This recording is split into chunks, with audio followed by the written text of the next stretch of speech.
Hello दोस्तों, आपका हमारे YouTube channel S study tips में स्वागत है।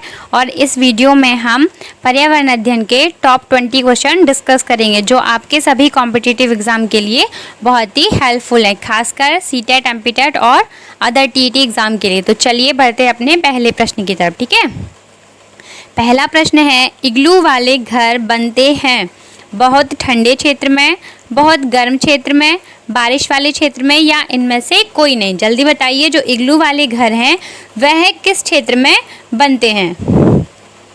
आपके सामने ऑप्शन दिए गए हैं, जल्दी बताइए कौन सा ऑप्शन करेक्ट होना चाहिए।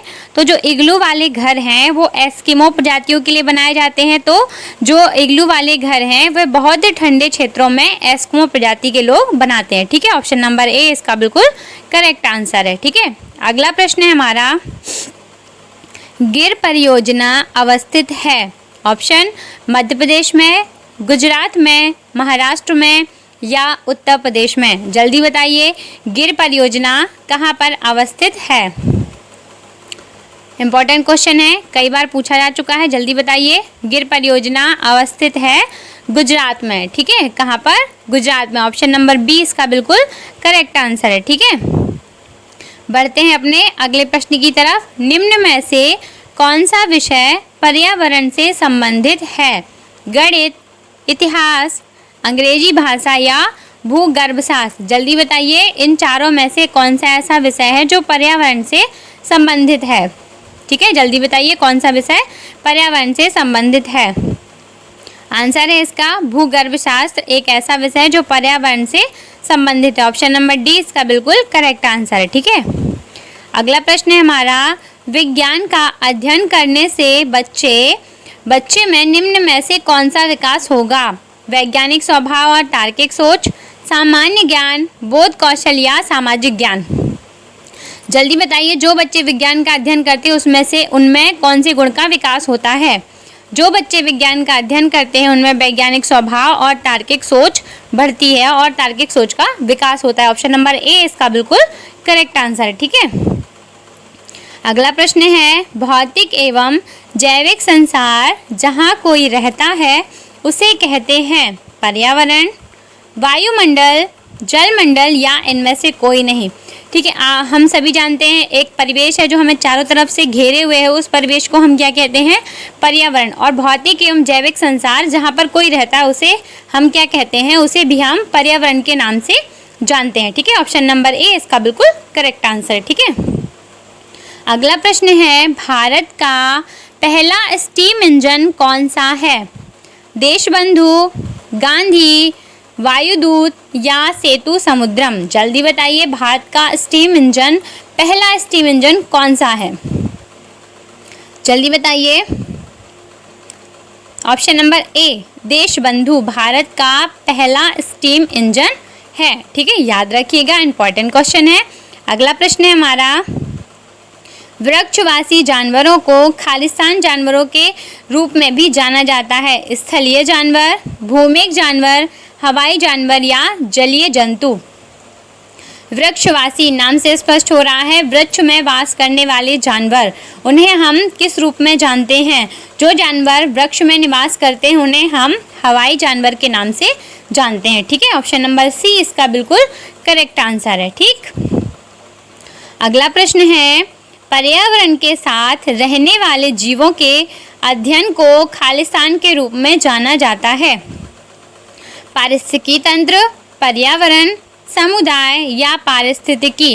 हमें बताना है, जो जीव पर्यावरण के साथ रहते हैं उनके अध्ययन को हम पारिस्थितिकी के रूप में जानते हैं। ऑप्शन नंबर डी इसका बिल्कुल करेक्ट आंसर। याद रखिए, किसके रूप में जानते हैं? पारिस्थितिकी। ठीक है, अगला प्रश्न है, सीमा सड़क का निर्माण और प्रबंधन करने वाला संगठन है?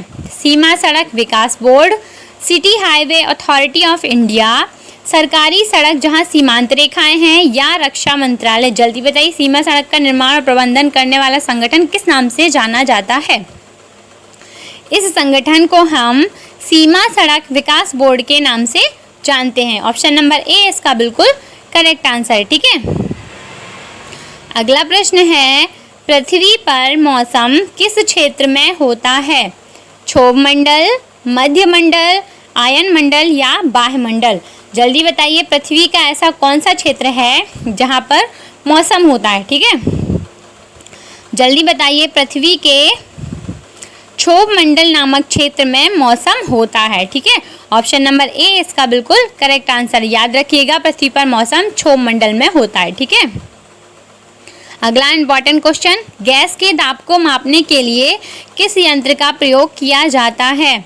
मैनोमीटर, मैकमीटर, मैग्नेटोमीटर या माइक्रोमीटर? जल्दी बताइए, ऐसा कौन सा यंत्र है जिसके द्वारा हम गैस के दाब को मापते हैं? ठीक है, किस यंत्र के द्वारा?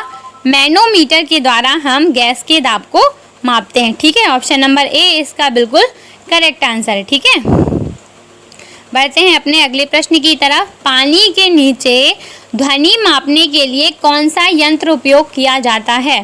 हाइग्रोमीटर, हाइग्रोस्कोप, हिप्सोमीटर या हाइड्रोफोन? जल्दी बताइए, पानी के नीचे ध्वनि मापने के लिए हम जिस यंत्र का प्रयोग करते हैं उसे हम हाइड्रोफोन के नाम से जानते हैं। याद रखिएगा, किस नाम से जानते हैं? हाइड्रोफोन। ठीक है, ऑप्शन नंबर डी इसका बिल्कुल करेक्ट आंसर है। ठीक है, अगला प्रश्न है, एक हाई टेंशन बिजली के तार पर बैठे पक्षी को करंट नहीं लगता है क्योंकि यह उच्च प्रतिरोध है, शरीर भू संपर्कित है, या उनके पैर बिजली के सुचालक नहीं हैं, या उनके पैर ऊष्मारोधी हैं? जल्दी बताइए, हाई टेंशन बिजली के तार पर बैठे पक्षी को करंट इसलिए नहीं लगता क्योंकि जो उनके पैर होते हैं वे बिजली के सुचालक नहीं हैं। ठीक है, ऑप्शन नंबर सी इसका बिल्कुल करेक्ट आंसर है। ठीक है, अगला प्रश्न है, पुष्कर मेला कहाँ आयोजित किया जाता है? जयपुर, उदयपुर, जोधपुर या अजमेर? जल्दी बताइए, पुष्कर मेला इन चारों में से किस शहर में लगता है? ठीक है, पुष्कर मेला कहाँ आयोजित होता है? अजमेर आंसर है इसका, अजमेर। ऑप्शन नंबर डी इसका बिल्कुल करेक्ट आंसर है, पुष्कर मेला अजमेर में आयोजित किया जाता है। ठीक है, अगला प्रश्न है, मोनोरेल किस शहर में संचालित है? बेंगलोर, कलकत्ता, मुंबई या चेन्नई? जल्दी बताइए, मोनोरेल किस शहर में संचालित है? बेंगलोर, कलकत्ता, मुंबई या चेन्नई? जल्दी बताइए, किस शहर में संचालित है मोनोरेल?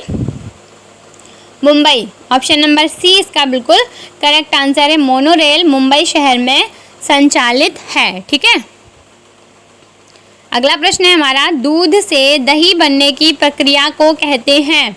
प्रकाश संश्लेषण, आशवन, किण्वन या स्टेरिलाइजेशन? जल्दी बताइए, दूध से दही बनने की प्रक्रिया एक रासायनिक प्रक्रिया है। यह किस प्रक्रिया के द्वारा, इस प्रक्रिया को हम क्या कहते हैं? दूध से दही बनने की प्रक्रिया किण्वन प्रक्रिया कहलाती है। ऑप्शन नंबर सी इसका बिल्कुल करेक्ट आंसर है। ठीक है, दूध से दही बनने की प्रक्रिया को किण्वन कहते हैं। ठीक है, अगला प्रश्न है, फूलों की घाटी अवस्थित है जम्मू कश्मीर में, हिमाचल प्रदेश में, सिक्किम में या उत्तराखंड में? जल्दी बताइए, फूलों की घाटी कहाँ अवस्थित है? तो जो फूलों की घाटी है वह उत्तराखंड में अवस्थित है। ऑप्शन नंबर डी इसका बिल्कुल करेक्ट आंसर हो जाएगा, फूलों की घाटी उत्तराखंड में अवस्थित है। ठीक है, याद रखिएगा, उत्तराखंड में फूलों की घाटी है। अगला प्रश्न है, विश्व में सबसे बड़े एवं घने वन कहाँ पर हैं? भारत, तंजानिया, ब्राज़ील या कनाडा? जल्दी बताइए, विश्व में ऐसी कौन सी जगह है जिसमें सबसे बड़े एवं घने वन पाए जाते हैं? ठीक है, तो ब्राज़ील कहाँ पर? ब्राज़ील विश्व में सबसे बड़े एवं घने वन के लिए जाना जाता है। ठीक है, ऑप्शन नंबर सी इसका बिल्कुल करेक्ट आंसर। ठीक है, अगला प्रश्न है, प्रसिद्ध लैगून झील चिल्का किस राज्य में स्थित है? केरल, उड़ीसा, आंध्र प्रदेश या तमिलनाडु? जल्दी बताइए, प्रसिद्ध लैगून झील चिल्का किस राज्य में स्थित है? जल्दी बताइए, लैगून झील चिल्का किस राज्य में है? उड़ीसा। प्रसिद्ध लैगून झील चिल्का उड़ीसा राज्य में है। ठीक है, ऑप्शन नंबर बी इसका बिल्कुल करेक्ट आंसर है। वीडियो का आखिरी प्रश्न, वृद्धावस्था के शारीरिक, सामाजिक और मानसिक पहलुओं के अध्ययन के लिए किस शब्द का उपयोग किया जाता है? आनुवांशिकी, जरा विज्ञान, जीवाश्म विज्ञान या एंथ्रोपोलॉजी। जब हम वृद्धावस्था के शारीरिक और सामाजिक और मानसिक पहलुओं का अध्ययन करते हैं उस विज्ञान को हम जरा विज्ञान, ठीक है, जरा मीन्स बुढ़ापा, तो वृद्धावस्था के सभी अध्ययन हम जरा विज्ञान के अंतर्गत करते हैं। ठीक है, यह हमारी वीडियो का आखिरी प्रश्न था। इसी के साथ हम अपना वीडियो क्लोज कर रहे हैं। आशा करते हैं यह प्रश्न आप लोगों के लिए बहुत ही हेल्पफुल होंगे। यदि आपको हमारा वीडियो पसंद आया तो हमारे चैनल को लाइक, शेयर और सब्सक्राइब करना ना भूलें और कमेंट करके ज़रूर बताएं कि आपके आउट ऑफ 20 कितने क्वेश्चन करेक्ट रहे। आप सभी लोगों का हमारा वीडियो देखने के लिए बहुत बहुत धन्यवाद। Thanks guys, thanks for watching this video.